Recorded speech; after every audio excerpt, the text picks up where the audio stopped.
energy. They can handle me, but Oh, I'm big like, energy. make a sing for this thing like a melody. And if your girl ain't I right, love got this the song. remedy. This is my hype That's too many song. of them that can handle There's a me. clean version and there's a dirty I could be version. a But this is a clean version. Tell me how. Okay, hi everyone. My name is Dr. Trish Rampersad. I'm the core behavioral psychologist, and today I have Dr. Joy Johnson with us. Dr. Joy, in 2015, she was a graduate of Massachusetts Institute of Technology, MIT. She graduated with her doctorate in electrical engineering and computer science. She was a National Science Foundation Fellow and Intel GM PhD Fellow while at MIT, where her research focused theoretical semiconductor processing modeling, inventing environmentally benign fabrication processes, and electrochemical energy systems. Following graduate school, Dr. Joy transitioned from researching physical models to building commercial ones in software, leading mobile development at an MIT-founded music technology startup, AudioCommon, as a partner. After leading development of 3 mobile products of AudioCommon, she transitioned to the West Coast to Apple's Special Projects Group, where she worked in HW engineering experience prototyping and has now transitioning back into emerging display technology development as HW R&D Engineering Manager. She has served on the NC, that's North Carolina State University College of Engineering Young Alumni Board, and on the boards of STEM-related nonprofits focused on providing technical research experiences for minorities and women, including the InTech Camp for Girls and iTrek. Welcome. How are you? Yeah, I'm good. Good to see your face. It's good to see you too. It's been a while. We know each other from San Francisco. We attended the same church at the time, so it's really great to see you. We've kept in touch, but I finally got her on. She's been a busy bee traveling. Right now, you're in North Carolina visiting your family. Yep. Yeah. Yeah. So can you tell us where you're from? Right now I'm visiting my grandmother, so that's the ambiance. Nice. But I am from Greensboro, North Carolina. So I was raised in Greensboro. My dad is from South Georgia, but my mom is from North Carolina. So I lived most of my life in Greensboro, which is really, really great place to grow up, surrounded by historically Black colleges, the Appalachian Mountains, the beach. So I always feel like North Carolina has the best of both worlds. But it's beautiful there. I'm biased. It's gorgeous there. I've been there. I love Folly Beach. I love it there. It's so beautiful. I know a lot of people that moved from New Jersey and New York down to North Carolina as well. So it's gorgeous there. You have to visit, people. Let me ask you this, because with your background right now, you probably had to do a lot of studying and stuff. What was your favorite subject in school? I think coming up, it was hard because I wasn't good in a lot of subjects. And initially, my favorite subject is math, but initially that was my hardest subject that I wasn't very good at. And I had a really great teacher who really pushed me. And then my dad put me in with a tutor, this older Indian woman named Miss Singh. And she just took me under her wing and she just taught me everything she knew. Like, she was a professor at the University of North Carolina at Greensboro, but she had a son who had a severe form of autism. So she ended up stopped teaching to care for him. And she was just excellent. She was just, I mean, she would beat me on the back. She would hit you with the wooden spoon, like, Joy, you could do this. Like, why are you messing up? She was always. I could relate, unfortunately. You would have thought I was her child. She was my goodness. Me.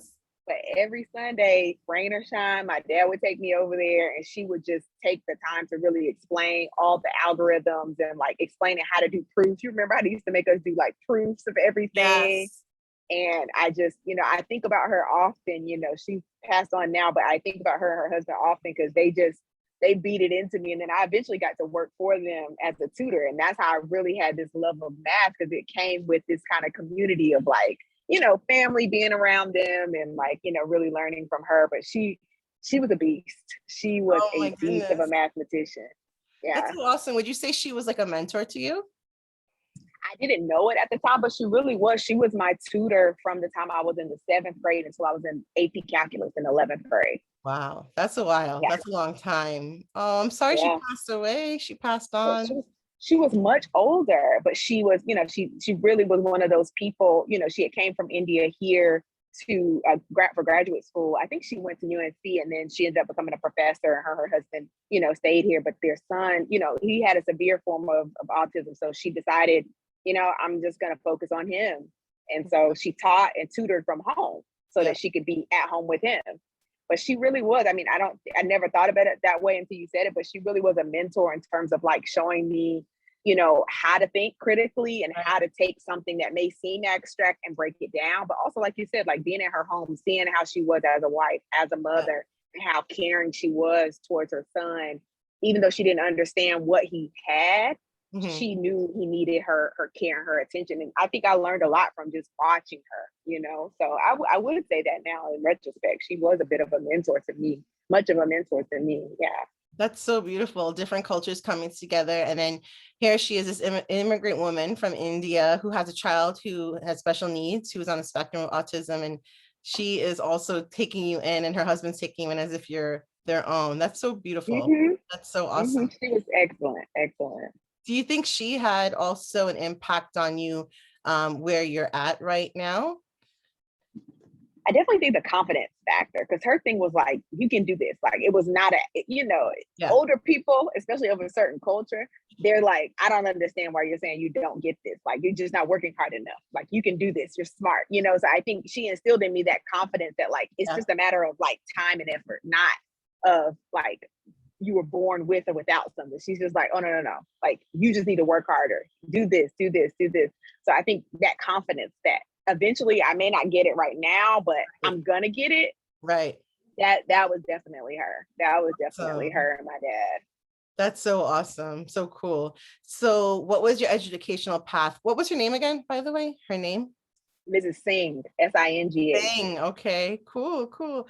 What was your educational path from basically transitioning from high school and Mrs. Singh? What was your educational path after that?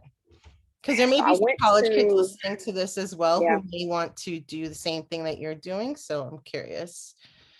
Yeah, it was interesting because I, at the time, graduating high school, I thought like I wanted to go to New York because my older sister was in law school. My sisters are a lot older than me. So my older sister was finishing law school when I was going to college, and she was in New York City. She was super fabulous. All her little friends, like they were just living this like Sex in the City life, but not you know what I mean? Yeah, I know what you mean. Yeah. I just looked up to her so much, and I thought her life was so cool. And so I was like, I want to move to New York City and just go to her school. Like literally I applied to her school, the law school she was at.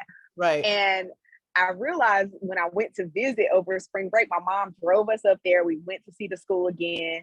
And I was like, I can't move this far away from home. So I decided to go to NC State. And I think the blessed part about being in North Carolina is there's so many colleges here. And, you have North Carolina State, Carolina Chapel Hill, and Duke all in what they call the triangle. So I knew I wanted to do something related to math and science, but I didn't know what. So it was kind of between like, okay, if I go to NC State, they're a big engineering school, they have a great science program.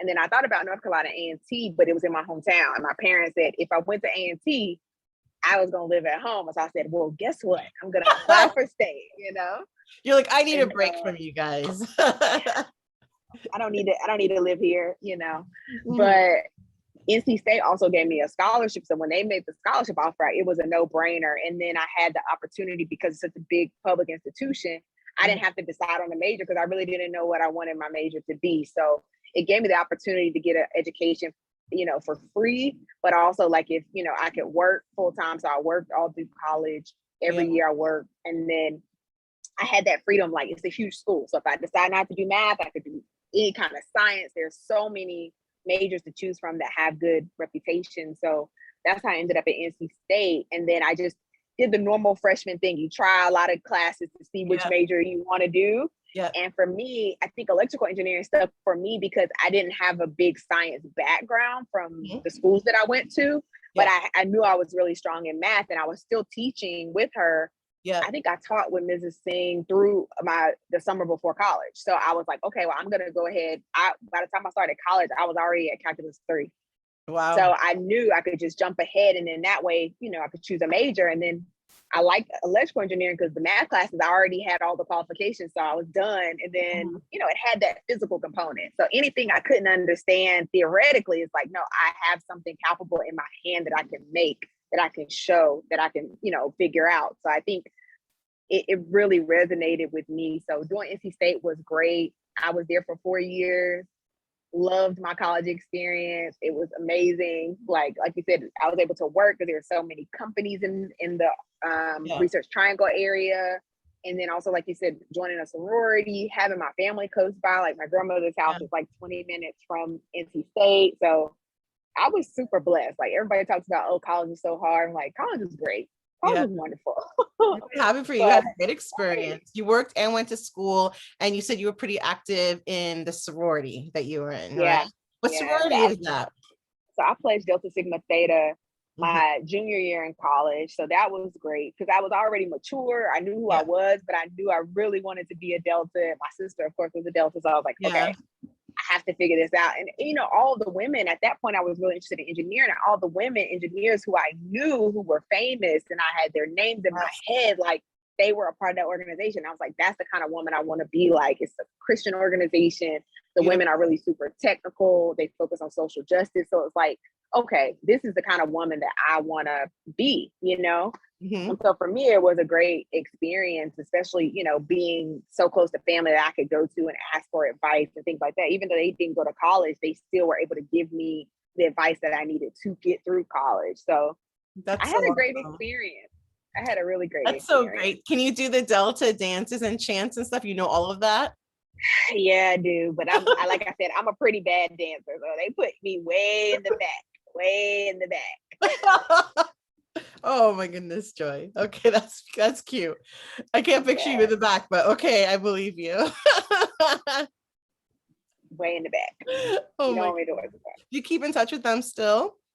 Yeah, I mean, the way we see our organization is a little different than, I guess, other like majority sororities and stuff. It's a lifetime commitment. So we have graduate chapters. So I'm a part of a graduate chapter in California. And then even I was just actually here about a month ago because, you know, with COVID, we couldn't have weddings and things like that. But one of my sorority sisters who pledged the same year as me, her wedding was here. So I was able to come back for her wedding because they had, you know, indoor, outdoor, and everyone had their mask and everything like that. But, you know, it's just a special time in your life that, like, you know, these are people who are going to be lifelong friends, and like, they're, you know, they come visit, you know, come out and visit me in California pre-COVID. But, you know, it's just those bonds that you make, and it's a lifetime, you know, of friendship. So I think it's been great for me. I think it's been a wonderful experience for me. I love that.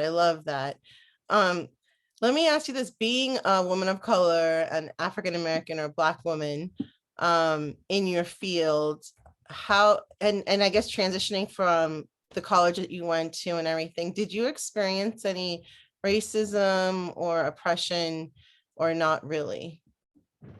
I mean, I'm from North Carolina, so I mean, it is, you know, we live in a place, and I mean, you know, America has had this great awakening, but I lived in the South the majority of my life until I decided to go to graduate school.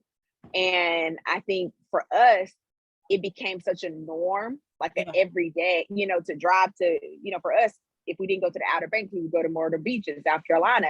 And I remember when they were having the fight about where the flag was going to be, because they had the Confederate flag at the State House in South Carolina. So my dad was like, we're not going to Myrtle Beach anymore. But it was like, those little things happen all the time. You know what I'm saying? So for me, when people are like, oh, was it hard to be a woman or Black or young or whatever? I'm like, this is just my life. It's just, you know, growing up where I grew up. It's the norm for you. It's the norm. It's the norm, which is doesn't make it right, but it's something that it didn't affect me as much because I was used to seeing it. You know what I'm saying? So it was like, I just had to deal with it. But I think the interesting part is that, you know, the way we believe, you know, I think God has continually put things in my life to show me that, like, I don't care if every single person on this earth is against you, I'm for you, and you're going to get what's coming to you. So like, even, you know, I always tell the story about how when I was in high school, my dad sent us to the high school across town, which is like it was a white high school. And when my parents were coming up, it was only whites allowed at that school. But they Wow. have what they call the International Baccalaureate program. So by the time we came of age, they, you had to test into this program, but it was integrated by then. Yeah. So when I applied to the school, I didn't want to go because it was across town. All my friends were going to the school that was in my neighborhood. So Right. that was why I didn't want to go. My dad was like, that's the school you're going to. I heard they got a good math program, whatever. Mm-hmm. So I go to the school, I do the International Baccalaureate program, I take all the AP classes. My parents are like pushing. Like Yeah. my dad had a sixth grade education, but he's like, my girls are going to college. Like, I don't know how, but I'll pay the person that'll figure out how to get there. And so, I'm doing everything I'm supposed to do, trying to like play sports and all this stuff. And I had a great GPA in high school. But when it came time for scholarships, like I was saying, I applied to NC State. Yeah. You could only, I think it was a process where you could only nominate 2 people for the scholarship. It was a full ride, books, tuition, room and board. And they didn't nominate me. They nominated 2 other people, which was fine. Like I wasn't the valedictorian, but when I told her, I said, I think I want to self-nominate. And my guidance counselor was like, I don't know why you want to do that. Like, you would never get the scholarship anyway. And I said, okay, it's fine. Yeah. I decided to do it anyway, but I needed her to send my transcript. Yeah. And so I put in a little form, because at the time, this is pre everything being online. That's how old I am. But she was gonna upload it for me. So she had to scan it and upload it, but it had to be certified by the school. So I had to go through the guidance counselor, where she claims she forgot to do it. And it was me and one other guy who was in my class, a white kid who was like a friend of mine. We both applied. We both like, we're gonna apply anyway. We're gonna do it on our own. And so I get a call from the scholarship office, and they say, like, we never got your transcript. Like, we got your application. It looks really great. I had submitted all the essays and done all this. They said, but we can't invite you for an interview because we don't have your transcript. And I said, I sent it like a month ago. And they were like, no, we never received it. So I had to go to the office, and the lady was like, yeah, I forgot. And I was just like, wow. I'm called sorry my you went dad. through that. My goodness. My dad had to come to the school, which was awful, because my dad like worked 7 days a week. Like, he stormed that school. I was like, oh God, this woman's gonna die. He advocated for you. He was advocating for me. And like, even to this day, like, little stuff like that, it's like, even though she did that, I still got the scholarship, and I, was one of the few that they selected from self-nomination. So it's like, whatever the Lord has for you is going to be for you. So it's like, it sucks that we're in a place where we're treated the way we're treated, and like people still allow those deep-seated, hatred. But at the end of the day, like, it's not going to stop what the ultimate plan is for my life. So I think for me, I just try to, as much as I can, treat people the way I would have wanted them to treat me, especially when I'm dealing with a lot of students and stuff like that, because it's just, you never know. And I think, she tried to come back and say like, well, I didn't mean to, but like, apparently she had like a pattern of this, with Black students, because there were so few of us that nobody ever said anything. Right. But it's stuff like that. And it happens all the time, like being a woman in a male dominated field, people saying stuff, but it's those little things that happen that, like, the person that shows compassion, or, I had a guy who was a professor at MIT when I was a graduate student, who, it was a crazy thing where they had this committee on graduate students. And I don't know if they had this at your school, where somebody didn't pass their quals or something like that. There was a committee that would review their case, and like if there was a disciplinary thing, whatever. So I joined the committee as a student. And, the first day I walk in, it's all these tenured MIT professors, they're all, uptight or whatever.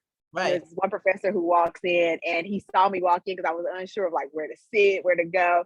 And he just simply came up and he said, "You're Joy, right?" And I said, "Yes, sir." And he just pulled out my chair for me, just to let me know, like, you're welcome.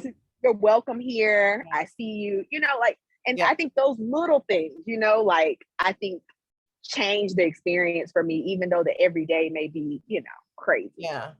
I totally agree. Yeah. So you went through some serious hardships, from the guidance counselor to just not sending your transcripts, but you advocated for yourself, and you even put your name in.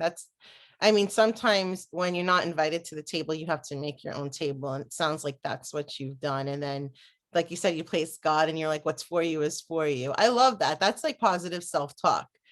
That's positive self-talk. You also using scripture and stuff. Is this what you use for mental health? Just keep you going for self-care and that sort of thing? Yeah, I mean, when you said self-care, I was like, I'm the worst for that because I work like a crazy person. Like I'm always late to Bible study because I'm like at work. But it's like, right. I mean, for, just how many times have we scheduled this? But you're a busy woman, so I get it. Hard. And it's like, once you get locked in, you know how this is. Right. It's like once you get locked in on something Right. and you're just trying to get it to completion, you just Yes. that finding that boundary is really hard. But I think for me, I think the biggest way I care for myself is really like doing stuff like this, like spending time with my family, or I do work out, but COVID is just, no, we all are trying, but it's not working. It's not working. Mindful walks. I am an advocate for mindful walks. Yeah. That's a good one. And you're in Apple, and we talked about this offline too, because I experienced this too, when you have ideas and people copy it or they plagiarize or what have you, and then use it as their own. And even mentors or people in power do that too. And we talked about this offline. How do you go about that kind of thing, being who you are at Apple? Because you do a lot of different inventions, and we'll get into some of the cool stuff you've done. How do you handle that? Yeah.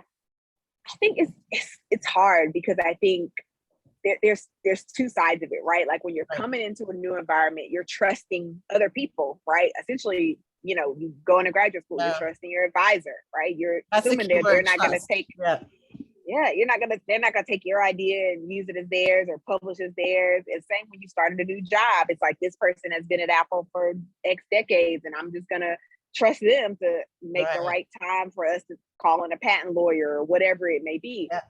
So I think for me, I think the hard part was I saw it happen to other people first. Yeah. And as I watched it happen to other people, and especially there was another Black woman, I won't name her, but I think her primary job when I first came in was wireless design.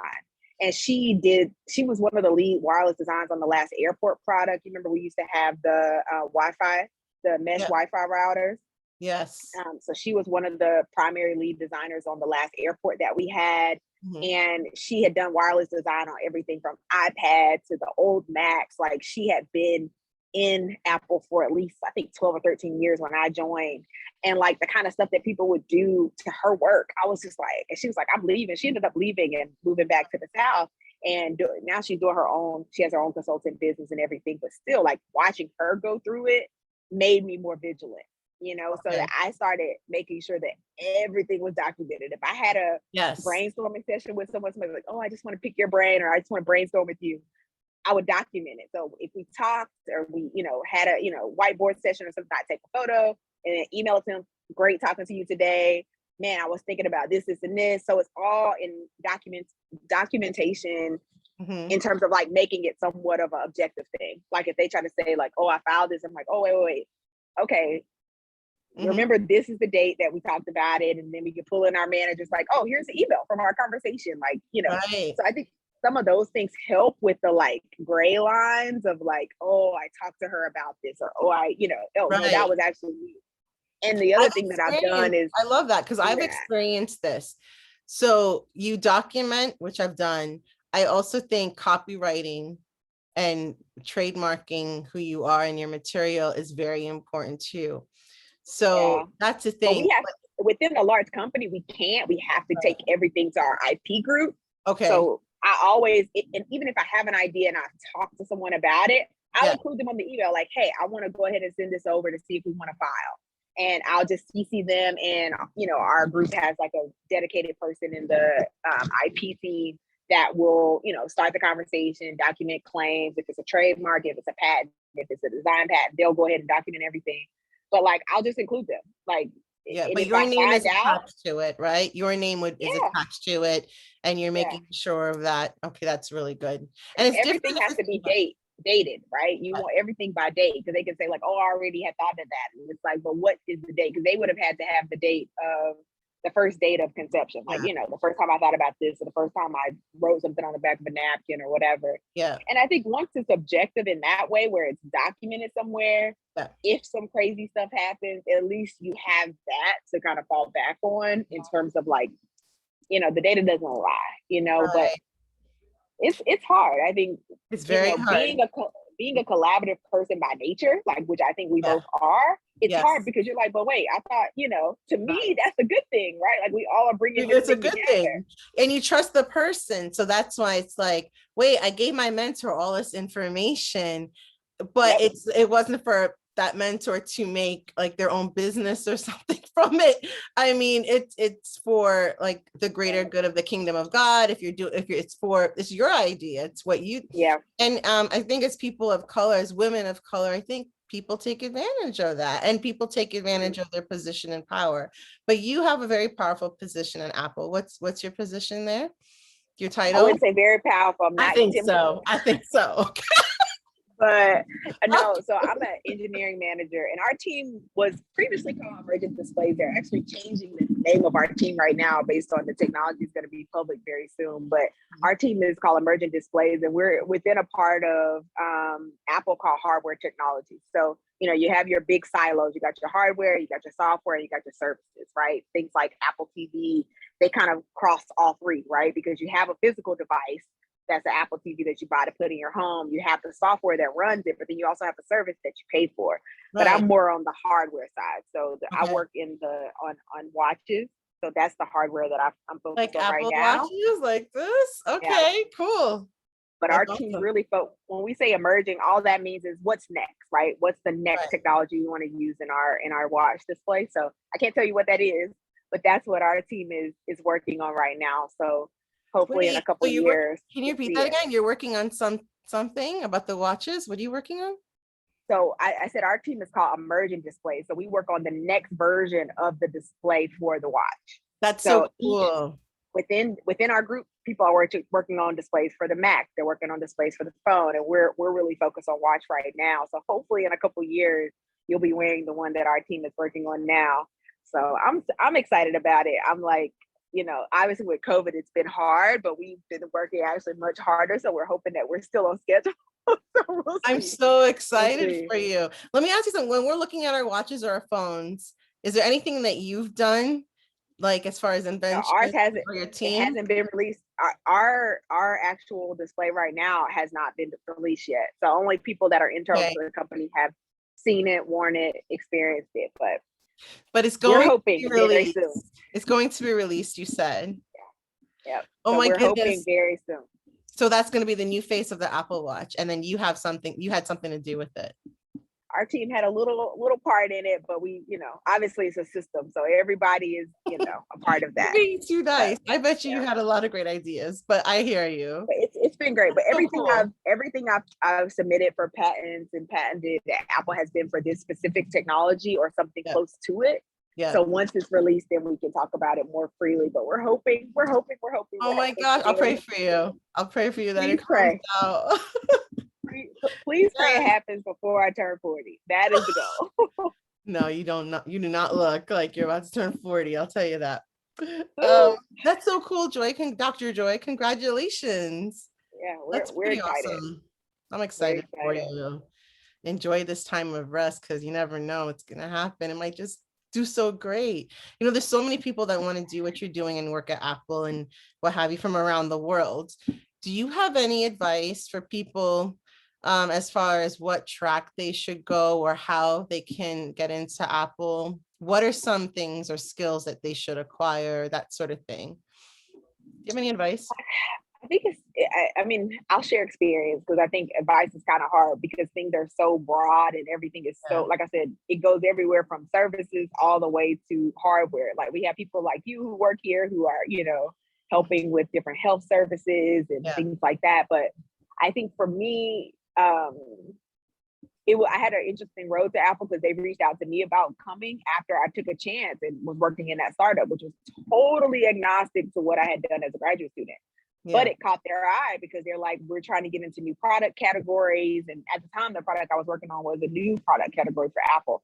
Yeah. And I think the one thing I will say is go deep, like get deep expertise in something, and then be open to being broad about how to apply it. Because I think that's the thing that kind of gets us siloed, right? Like I did this very specific semiconductor PhD, and I could have just said, I'm just going to go to Intel and make chips for the rest of my life, which I could probably do, right? And be okay, live in Oregon and, make it work. But the point is they want experts, right? Like everybody at Apple, especially in our group, right, where we're trying to do something new. We don't want a bunch of people who just want to, check a box every day, right? Like we want people who want to be experts, who want to be that person who's one of one, right? So that we all bring something different to the table.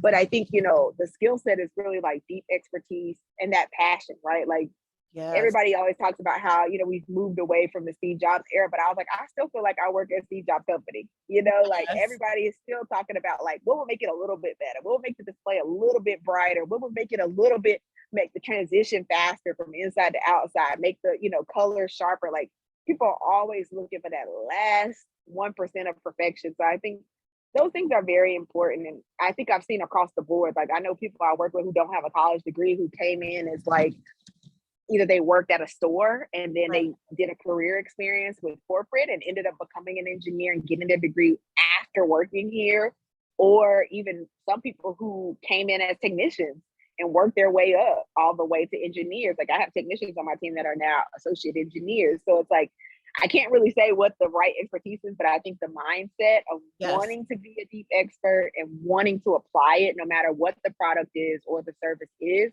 I think that's the key. That's the key. And persistence. I know people who applied over and over and over again, and then they got in their 7th time or their 8th time. So I would say, apply. If you don't get in, keep building your expertise, and then apply again, because it's not always the same people here. We have a lot bigger turnover than, we used to, because there's so many opportunities in the Silicon Valley area, especially. But I've seen across the board. I work with people with PhDs. I work with people with a high school education.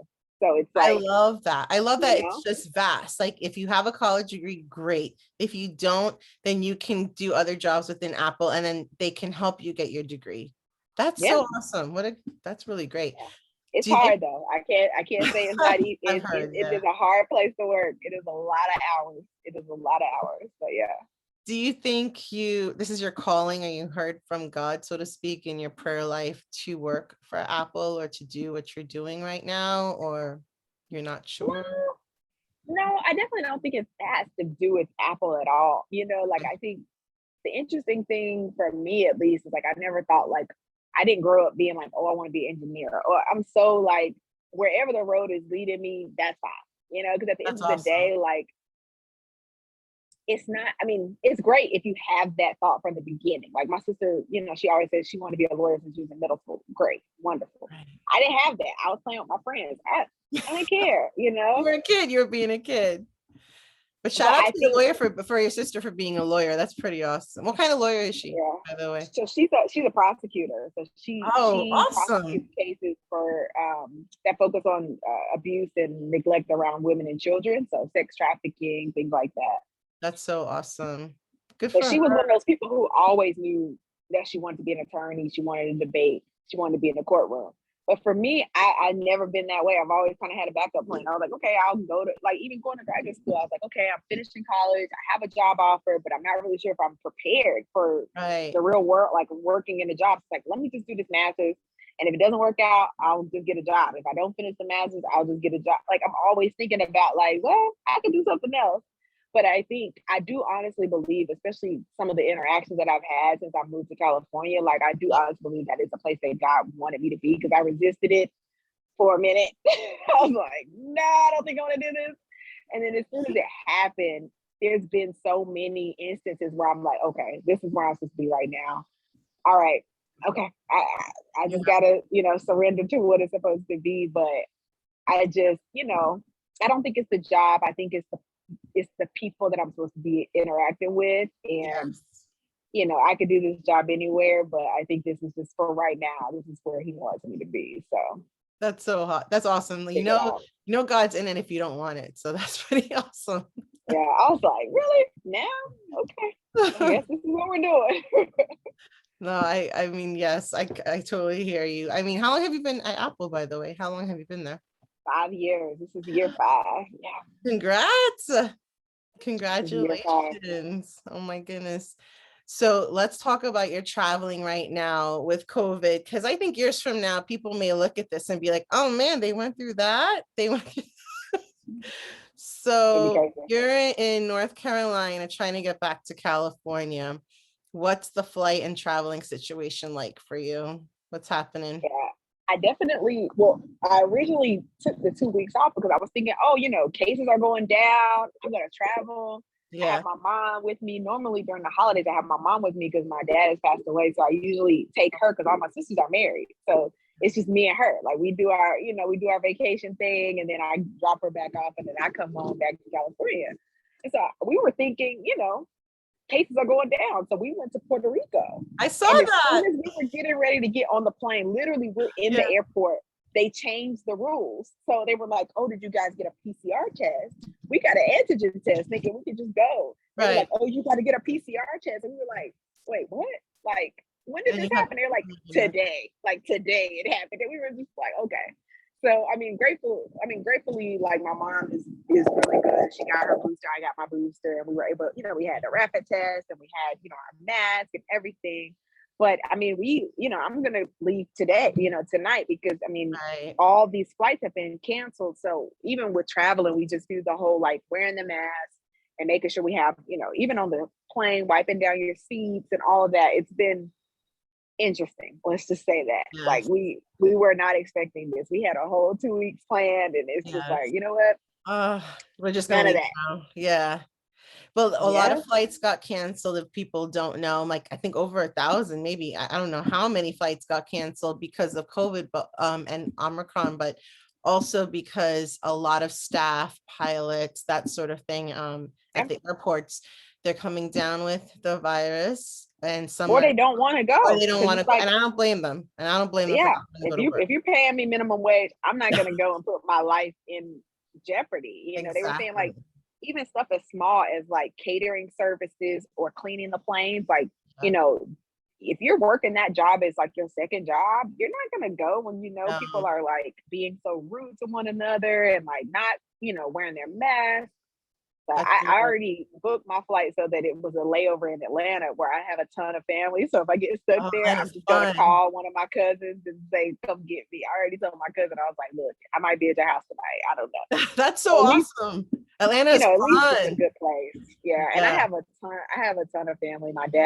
Most of my dad's family lives in or around that area. So I just booked it that way. So if I get stuck, I'm at a hub for Delta, and I'm, surrounded by family, and my sister lives there, like right outside of Atlanta. So, I have a place to go if I get stuck. That's great. That's so awesome. We'll see. Yes. We'll see. And family is so important, especially during these times in the holiday season and everything, since we've all been separated from, I know I've been separated from family and cousins and stuff, and from all over, and and now people are wanting to like hang out again, and it's just like, oh, here's something else that's coming up. So I really, there were so many friends I wanted to visit and family members, and it's just like, I just don't think it's safe. Like, let's just wait, and they're like, you're all the way here, and I'm like, I know, but I'm not going to be the spreader. I don't want to be the super spreader of the Omicron. So no, it's true. It's true. Or a Marion, as people call it. No, not the Marion virus and the side effects. If you haven't checked out some of the TikTok videos, people are like, oh, here are the side effects of the Marion virus, and they're dancing like a Marion. I gotta catch up. My nephew's not around, so I gotta go catch up. Laughter is the best medicine. Let me tell you, you gotta look at some of these videos. Dr. Joy, I want to thank you so much for coming. You're so humble. Okay. And she is a powerhouse of a woman, and she's a woman of God, and she's just so phenomenal and awesome. And I just want to thank you so much. Thank you for having me. Thank you for this fabulous eye makeup too. You didn't tell me. I did not get the memo. I did not know the assignment. But I like to dress up, self-care, to look a little cute, and it's okay to do that, so because I don't go anywhere. I'm just home. Right. Listen, that living room is our stage, okay? That is all we have. It is. It's absolutely is. And thank you for that. If people want to get in touch with you, like just to get in touch and ask questions and everything, do you have an email or a website or anything that they can get in touch with you at? I do have a website, but I don't really use it. But I do have my email that I can share with you. So okay, cool. Okay, cool. And I can put it on in this video. So I just want to thank you and safe travels back to Welcome. California. And You're everyone, welcome. thanks so much for listening. I hope you got some great information from Dr. Joy. And thanks for joining the Core Behavioral Psychologist. Bye. Thank you. Thank you.